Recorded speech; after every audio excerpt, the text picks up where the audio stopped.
Welcome to GRE Snacks, snackable episodes for the GRE, GMAT, and graduate school admissions.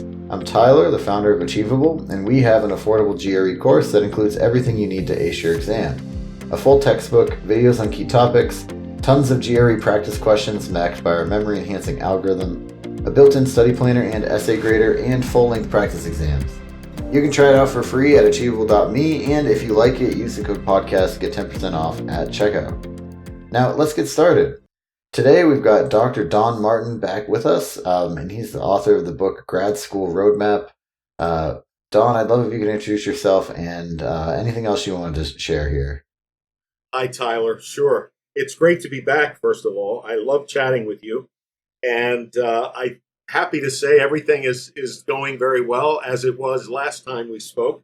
Although I'm 1 year older, I'm becoming a dinosaur. I cannot get over how fast time flies, but all is well, and my work with Grad School Road Map is continuing, although a little bit less. I've cut back just a little, but all is still going well, and I love working with and providing information to prospective graduate students that might help them to best navigate this journey of applying to grad school.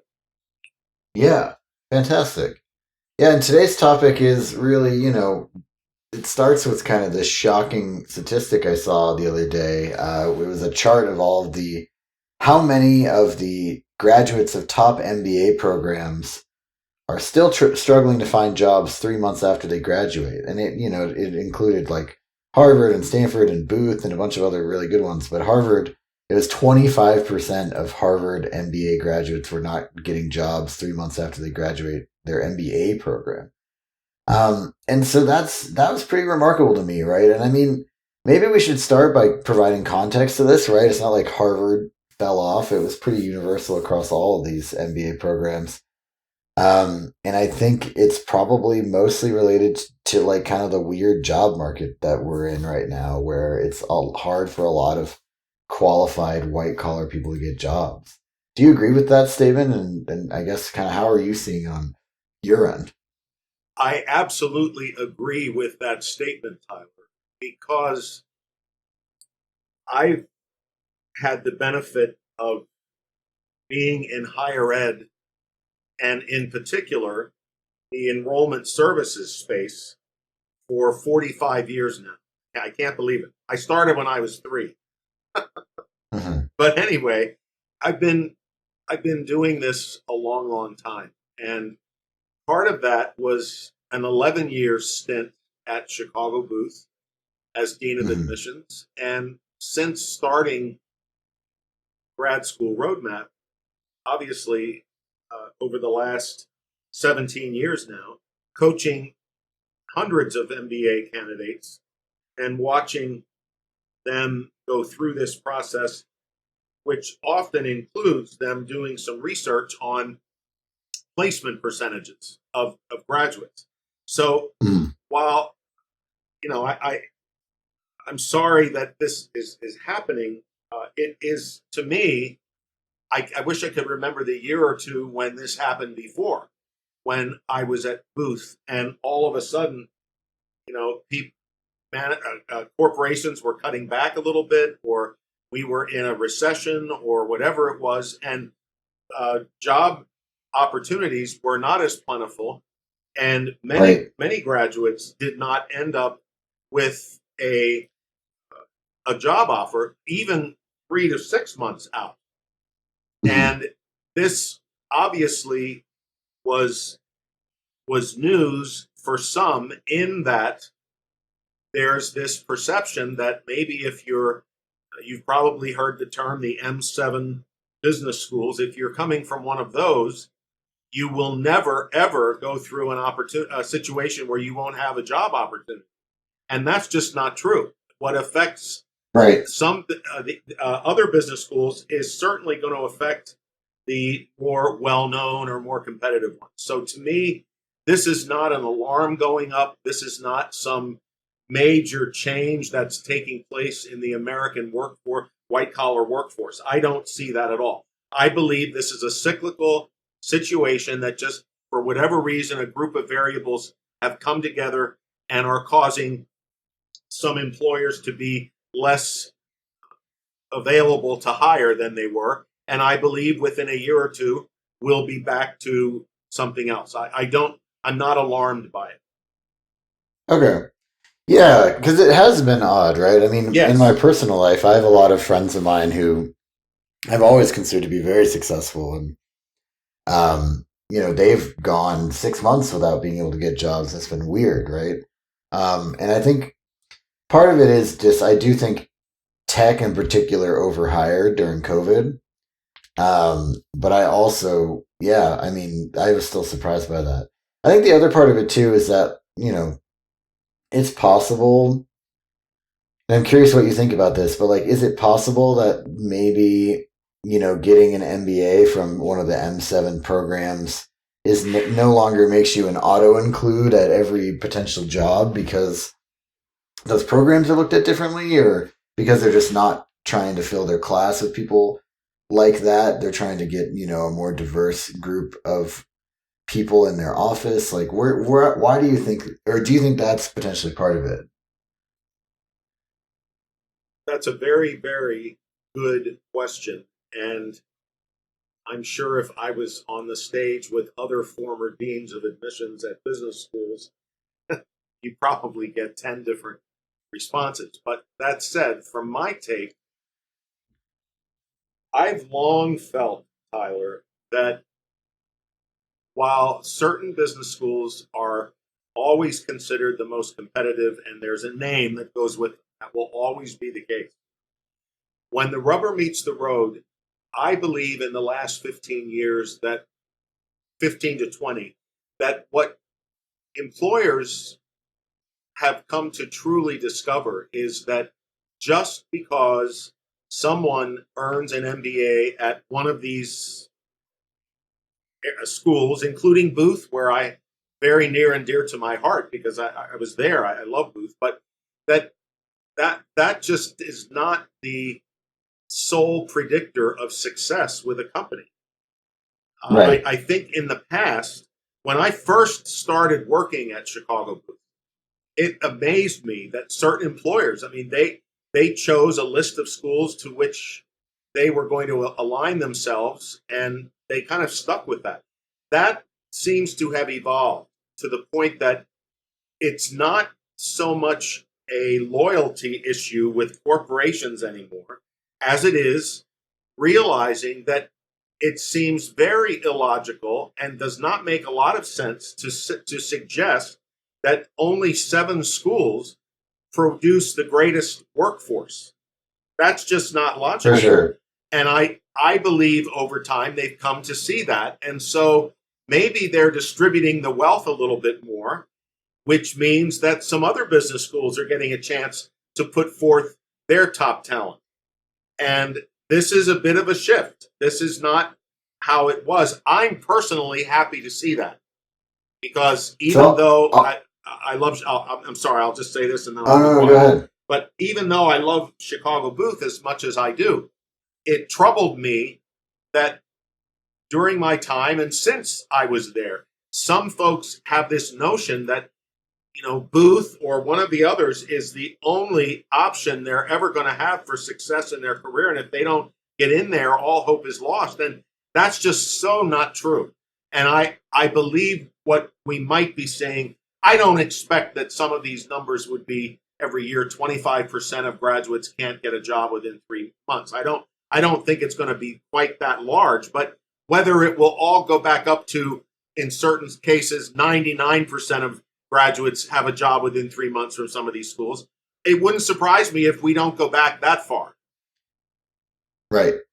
Well, I also think that, I mean, yeah, so to kind of piggyback on your comment about like different schools and different tiers, I have an anecdote, right? Which is like, a good friend of mine works at an investment bank, and they stopped hiring Stanford Business School graduates because they felt like they wanted a lot of pay, they wanted a lot of vacation, they didn't work very hard.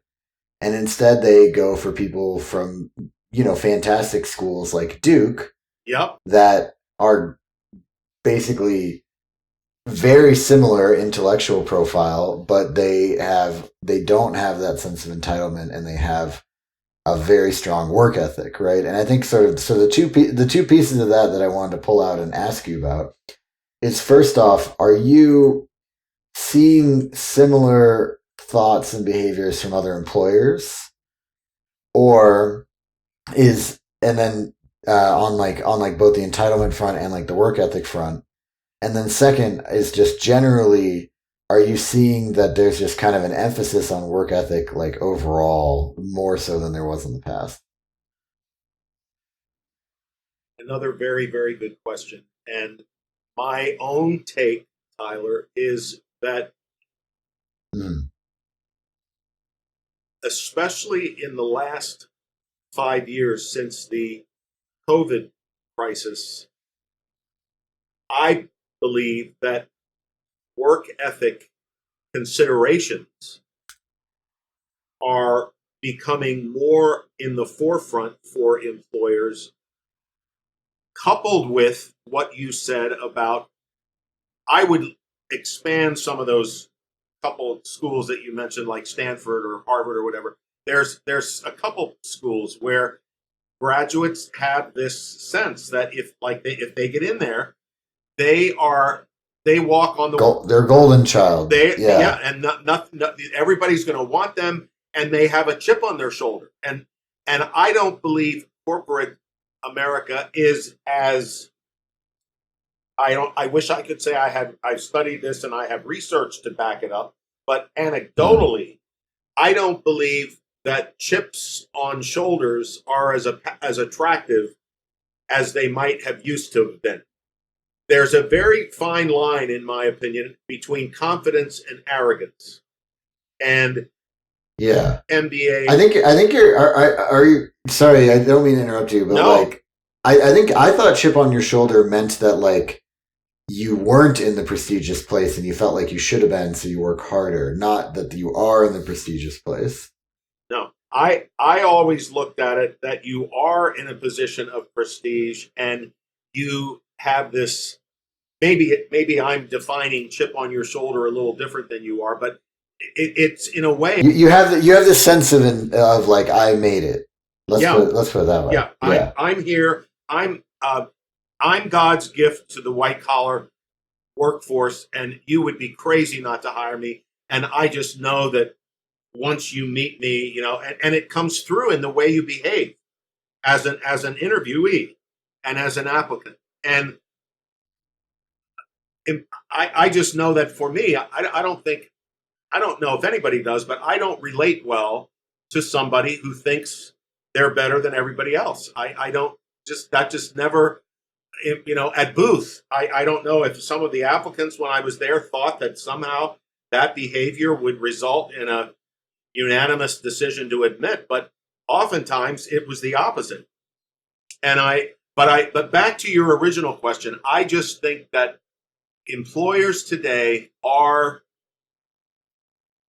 a little bit more savvy about trying to evaluate how hard somebody's really going to work in their company, and how much they really want to fit in and be a member of the team, and not talk about Right. how much you're going to pay me right off the bat, or how much vacation time, or what tuition reimbursement do you have for me to pay back my loans. I mean, that's okay, but if that's the first thing out of their mouth, those are the main things they're looking at. I do believe they're at a disadvantage, and it would behoove someone to possibly try to do a study to see if any of that is part of this larger percentage of some of these top schools whose graduates now are not getting employed.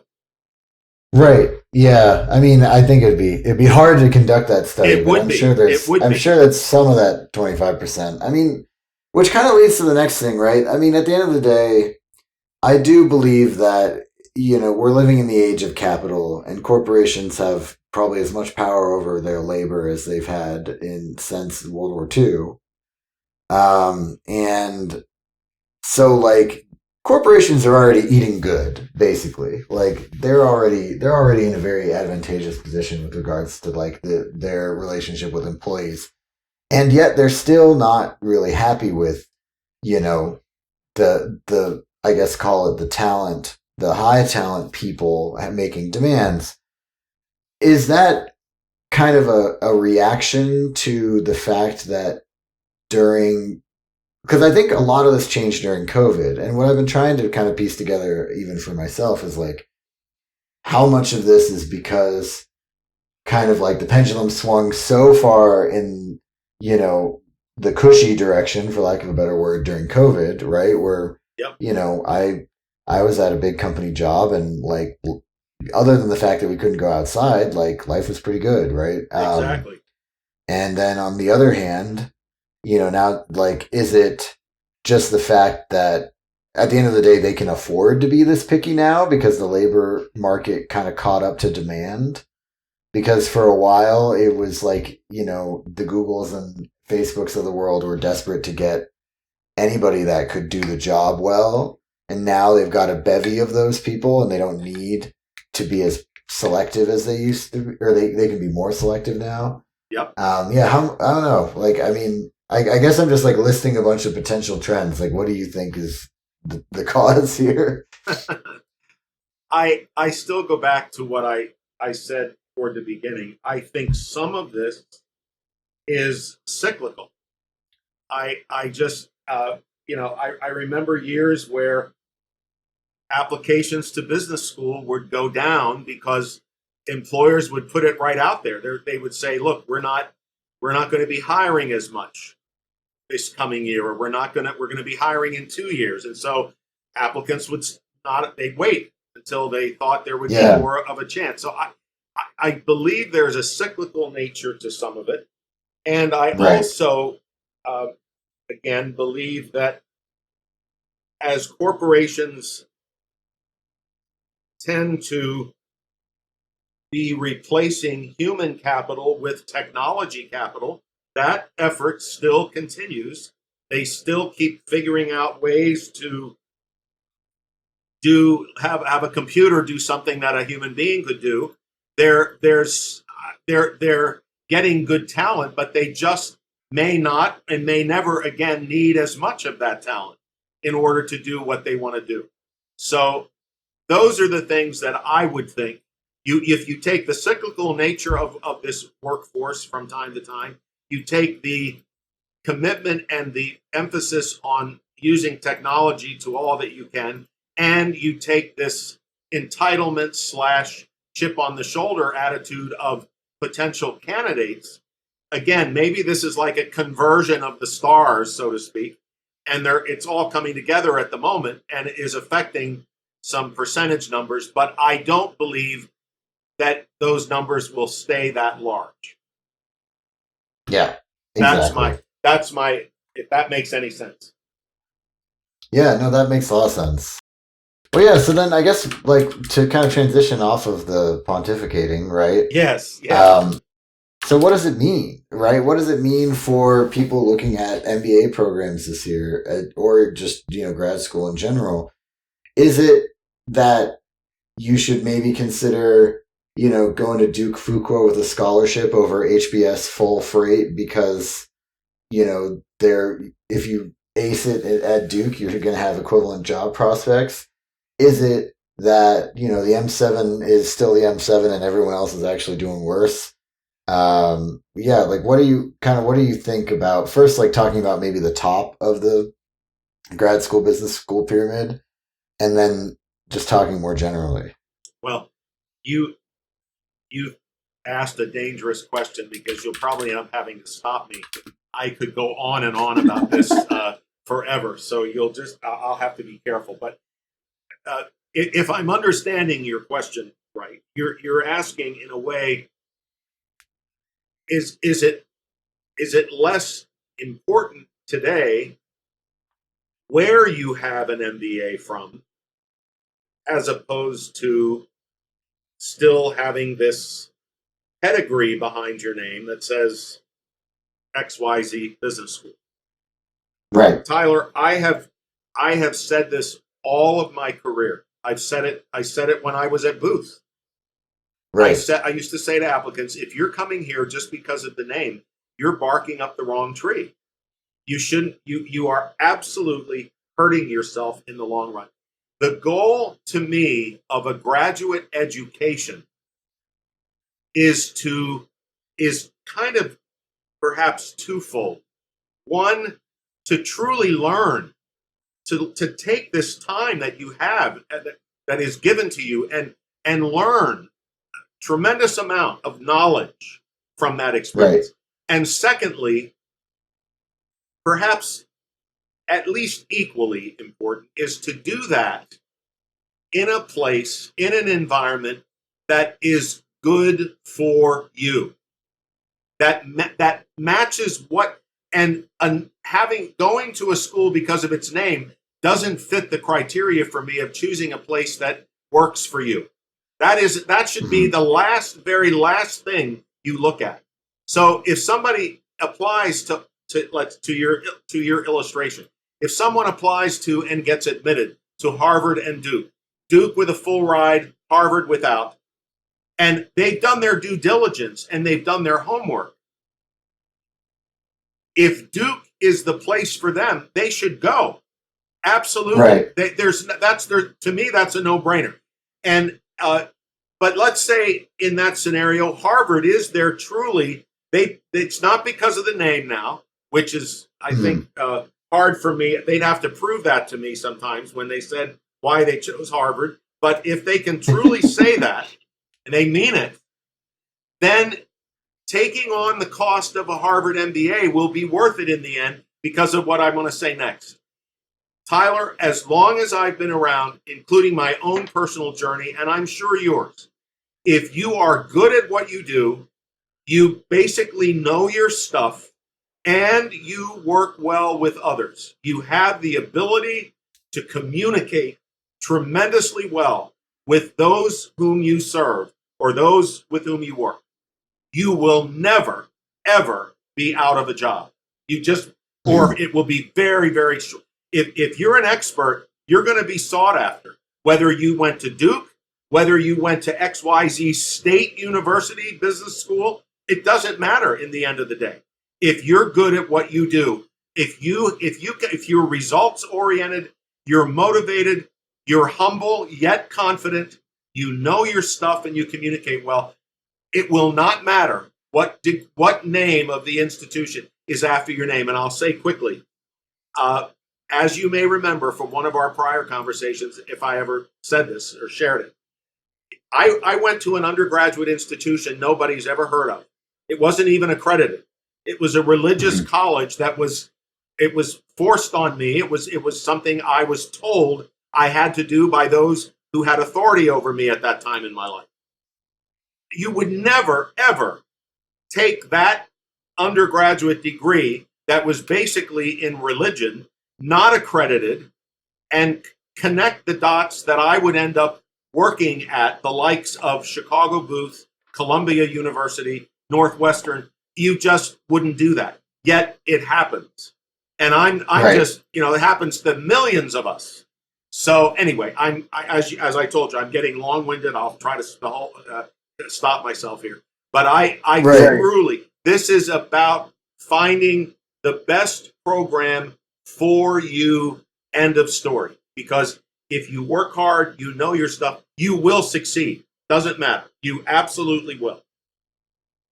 Yeah, well, and I mean, not to pick on these guys at all, because there's nothing wrong with this school. It's a great school. Right. But one of the founders of Intel went to San Jose State University. Exactly. Right? So it's just whatever you do afterwards is really the point, right? So Ronald Reagan went to Eureka College in Illinois, this little known, now it's a liberal arts school, yes, but that's where he graduated from college. I mean, it's Jimmy Carter. Well, no, wait, not Jimmy Carter.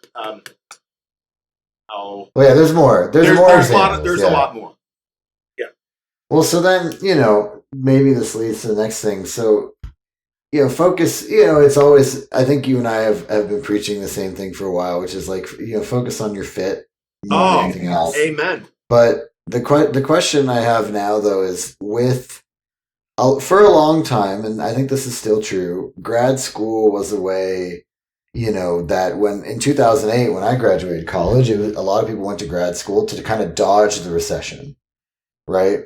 And the idea was that when they got out of grad school, the job market would be back and they would also be in a great position to get those jobs. I think also, generally speaking, grad school for a lot of people is a way to advance your career. Correct. And then third, grad school is a way for a lot of people to potentially pivot your career. And do you think any of those three use cases have changed or diminished in the last kind of call it 5 years with the way things have gone? Like, do you think it's all seasonality, or do you think that there's structural changes going on to the job market and grad school's relation to it? In my opinion and in my experience, I do not believe there are major changes in what we've seen before when it comes to getting a graduate degree to provide a greater job opportunity in the first place, or to advance your career, or more importantly, sometimes to pivot in your career. I don't believe that has changed that much. What has changed, I believe, Tyler, is that if you look at this now, I wish I'd have done this before our conversation today, but if you look at the Department of Education statistics on the number of graduate students every year in this country, I believe the trend has been going up, both with overall masters, both professional masters, non-professional masters, and doctoral programs. The trend is up. So there are more individuals getting this credential than there used to be. So that now, maybe when you say that you want to find somebody for your position at your company or whatever who has a master's degree, that might have narrowed down the number of candidates you might get a few years back. And now you're getting more of them because there's this general feeling that a master's degree will help with that. Now, I might be sounding like I'm contradicting myself, but I don't believe I am. I still believe that if the purpose of my educational journey was twofold, I did believe that my career in higher education would be benefited by further education. And I don't know about today, but I know that back in the day when I became dean of admissions at Booth, if I did not have a master's degree, they would not have looked at me at all. It wouldn't have mattered what else they would not have looked at me. So I still believe that it is a matter of fact that a person with a higher degree can, and often does, get looked at first among candidates. But what might have changed is that, let's say a company advertises for a position, they get 15 applicants, 5 of whom have masters, 10 who don't. And they look at the first 5 who have masters and they are not impressed, or they're not interested.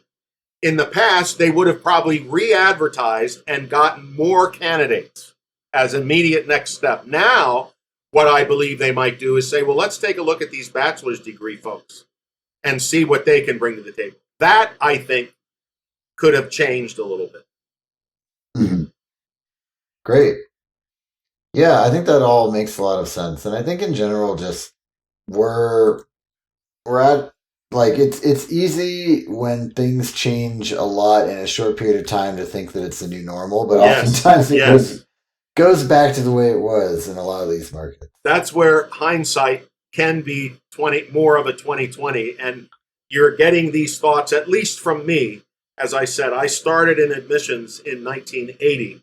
I've had 40 some years to watch these things ebb and flow, and nothing I'm seeing so far. Now, we're in a new administration in this country. Lots of changes are coming.